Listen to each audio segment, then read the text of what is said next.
satu kemanisan. Berkenalan denganmu mencipta kenangan, berpisah denganmu meninggalkan kesan. Tanggal 6 hari bulan September 1963 merupakan tarikh keramat kerana di masa itulah detik kelahiran beliau bertempat di Kuala Nerus, Terengganu. Mendapat pendidikan awal di Sekolah Rendah Kebangsaan Binjai Kemaman bermula darjah 1 hingga darjah 6. Kemudian beliau melanjutkan pendidikan peringkat menengah di SMK Sultan Sulaiman, Kuala Terengganu. Sebaik saja memperoleh hasil keputusan yang cemerlang di dalam sijil pelajaran Malaysia. Beliau meneruskan pengajian untuk peringkat diploma di UiTM Shah Alam sebelum berjaya menempatkan diri di University Wisconsin-Madison di dalam bidang dietetik pada tahun 1988.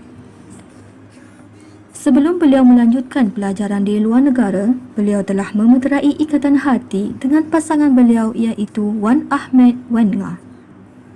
Melalui hasil perkongsian hidup bersama, beliau dikurniakan 9 orang cahaya mata penghibur hati. Tuah ayam nampak di kaki, tuah manusia siapa yang tahu. Sebaik saja menamatkan alam pengajian, beliau meneruskan langkah dalam bidang kerjaya pendidikan bertempat di SMK Cukai. Kemudian atas dasar kesungguhan dan minat beliau terhadap bidang ini, beliau turut menabur bakti di SMK Air Putih pula.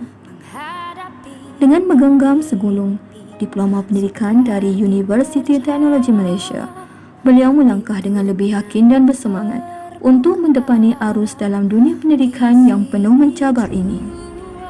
Pada tahun 1995 merupakan tahun pertama segalanya bermula buat perjalanan beliau dalam menambur bakti dan menebarkan inspirasi buat anak nusa bangsa di SME Afala sehinggalah berakhir tempoh khidmatnya selama 26 tahun ini.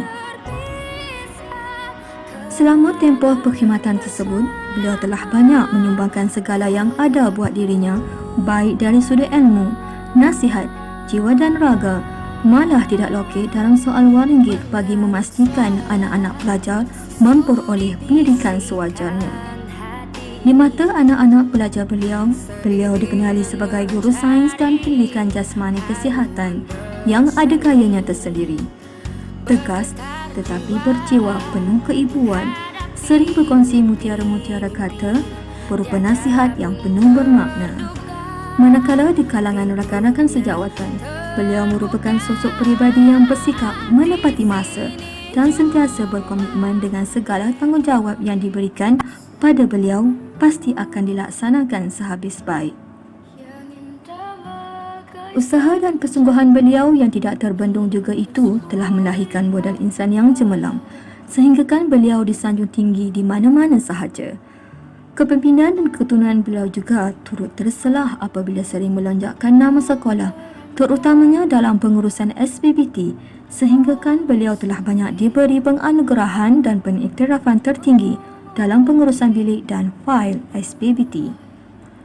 Sesungguhnya personaliti dan jasa serta sumbangan beliau di SME Al-Falah sangat dikagumi oleh semua warga sekolah, baik di kalangan pelajar maupun rakan setugas.